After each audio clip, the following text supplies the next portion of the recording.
வணக்கம் மக்களே, welcome to universe voice Tamil. இன்று நாம் காண இருப்பது கந்த புராணம் பகுதி 32.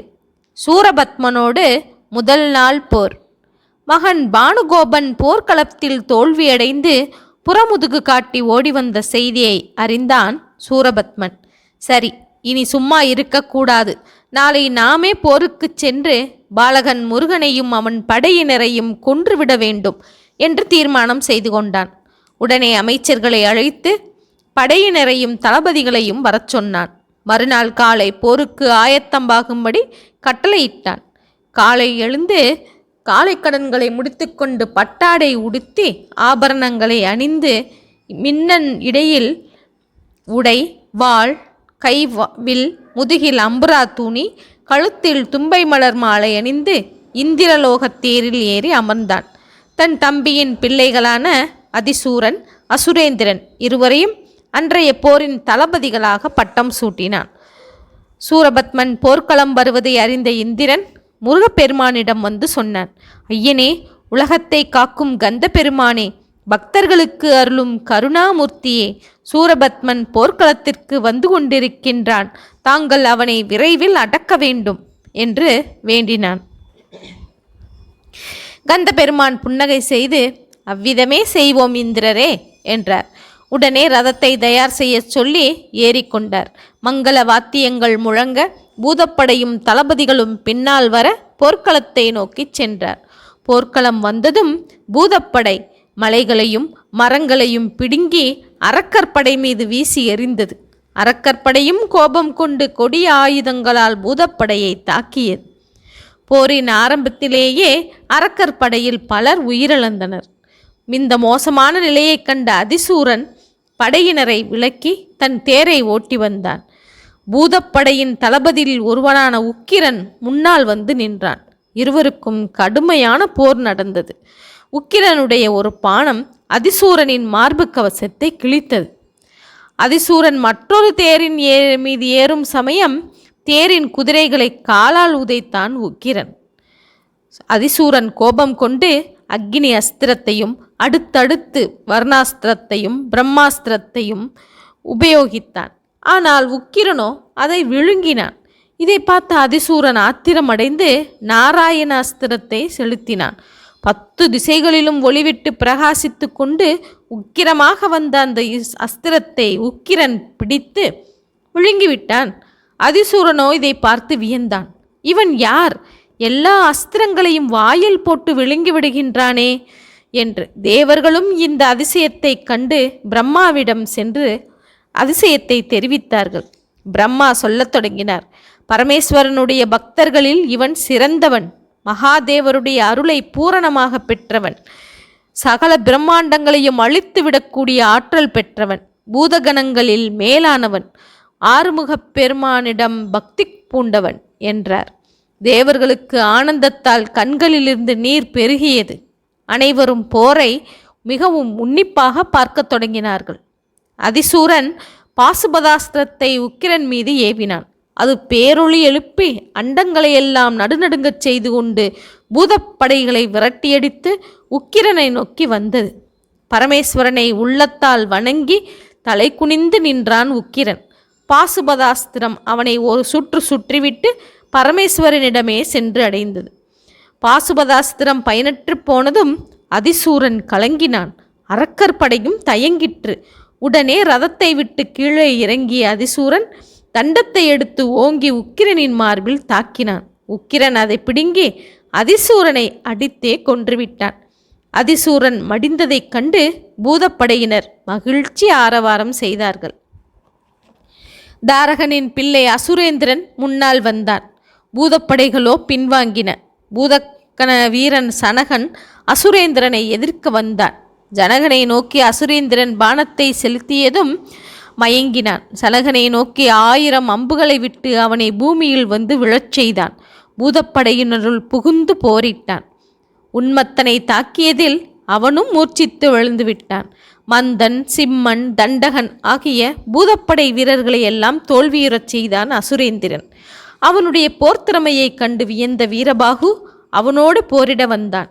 இருவருக்கும் கடுமையான போர் நடந்தது. அசுரேந்திரன் தேரில் பாய்ந்து ஏறினான் வீரபாகு. தேரின் மீதே இருவரும் தண்டாயுதத்தால் போரிட்டார்கள்.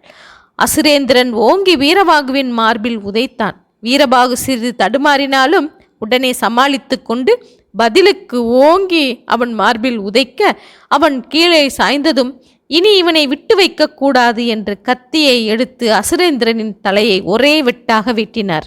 அசுரேந்திரன் கொல்லப்பட்டதைக் கண்டு தேவர்கள் மகிழ்ச்சியில் ஓலமிட்டனர். அரக்கர்களோ பயந்து ஓடினார்கள்.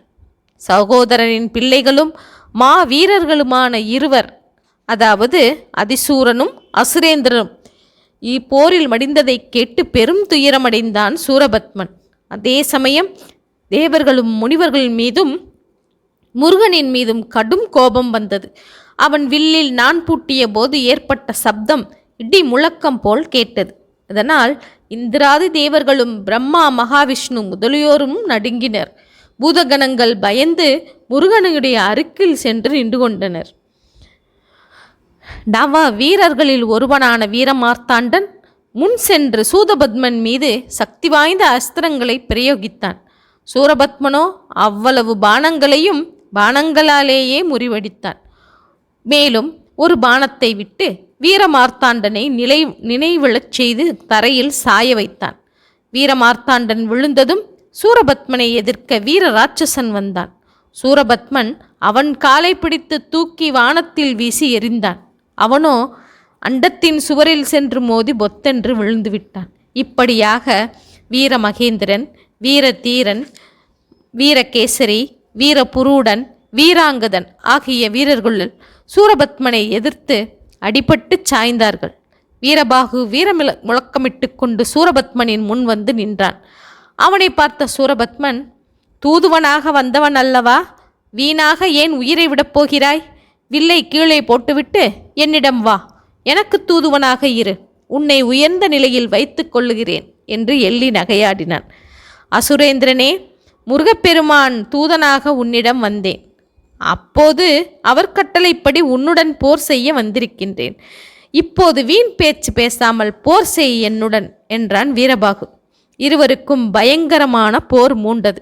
அடே வீரபாகு, இதுவரை உன் போர்த்திறனையும் வீரத்தையும் அறிந்து கொள்ள விளையாடினேன். இனி உன்னை கொல்லப் போகிறேன் என்று கூறி பல சக்தி வாய்ந்த பானங்களை எல்லாம் வீரபாகுவின் மீது பிரயோகம் செய்தான். அதையெல்லாம் வீரபாகு முறியடித்தான். கடைசியாக வீரபாகு தண்டாயுதத்தை எடுத்து சூரபத்மனின் மார்பை நோக்கி அடித்தான். சூரபத்மனும் கற்றும் கலங்காமல் தண்டாயுதத்தை பிடுங்கி வீரபாகுவின் மீது மார்பில் அடித்தான். மறுகணம் வீரபாகு மயக்கமடைந்தான். இதை பார்த்த பூதப்படைகள் பயந்து ஓடின. பூதப்படை சிதறி ஓடுவதைக் கண்ட முருகப்பெருமான் அவர்களை தடுத்து நிறுத்தினார். தம் ரதத்தை போர்க்களத்திற்கு செல்லும்படி கட்டளையிட்டார். முருகப்பெருமானின் ரதம் சூரபத்மன் முன் வந்து நின்றது. முருகப்பெருமானை பார்த்த சூரபத்மன் ஏளனமாக சிரித்தான். அடே சின்ன பயலே, விளையாட்டுத்தனமாக என்னோடு போர் புரிய வந்திருக்கிறாயா? நான் தாரகன், கிரௌஞ்சன் போன்றவர்கள் போல் இல்லை. பிரம்மா, விஷ்ணு, இந்திராதி தேவர்களே என் பெயரைச் சொன்னால் நடுங்குவார்கள். வீணாக சாகாதே, போ என்றான். சண்முகரோ புன்முறுவல் செய்தான். மதியற்ற அரக்கனே, என்னை சிறு குழந்தை என்றே தானே நினைக்கிறாய்? இப்போது உன்னை ஒடுக்காமல் விடப்போவதில்லை. எங்கே எடு ஆயுதத்தை என்றார். அடங்காத கோபம் கொண்ட சூரபத்மன் பெரிய வில்லை எடுத்து ஜங்காரம் செய்தான். 1000 பானங்களை பூட்டி அட்டகாசமாக சிரித்தான். கந்த பெருமானும் அகிலமே நடுங்கும் வில்லை எடுத்து ஜங்காரம் செய்தார். ஒரே ஓர் அம்பை பூட்டி பேரொளி செய்தார். முருகப்பெருமான் மீதும் ரதத்தின் மீதும் ஏராளமான சக்தி வாய்ந்த அஸ்திரங்களை ஏவினான் சூரபத்மன். வானத்தையே தன் பானங்களால் மறைத்தான். முருகப்பெருமான் அவனுடைய அஸ்திரங்களை ஒரே ஒரு பானத்தால் தூள் தூளாக்கி விட்டார். சிறந்த 14 பானங்களை சூரபத்மனுடைய கைகளை நோக்கி செலுத்தினார். 1000 அம்புகளை விட்டு சூரபத்மனுடைய வில்லை முறித்தார். தண்டத்தை பிரயோகித்தான் சூரபத்மன். முருகப்பெருமான் அந்த தண்டத்தை கையில் பிடித்து வீசி எறிந்தார். இப்படியாக இருவருக்கும் கடுமையாக போர் நடந்தது. சண்முகர் புஜங்களை நோக்கி 14 பாணங்களை பிரயோகித்தான் சூரபத்மன். அந்த பாணங்கள் ஆறுமுகனின் புஜங்களில் பட்டு ஒடிந்து விழுந்துவிட்டது. 14 அம்புகளால் சூரபத்மனை நிராயுதபாணியாக்கினார் முருகப்பெருமான். அவனுக்கு துணையாக வந்த படையினரையும் லட்ச லட்சமாக இருக்கிற ரதங்களையும் ஆயிரக்கணக்கான பாணங்களை விட்டு அழித்து விட்டார் முருகப்பெருமான். சூரபத்மனுடைய வெண்குதிரை, கிரீடம், அவன் உடலில் அணிந்திருந்த ஆபரணங்கள் ஆகியவையும் சிதற ஓடிச் செய்தார்.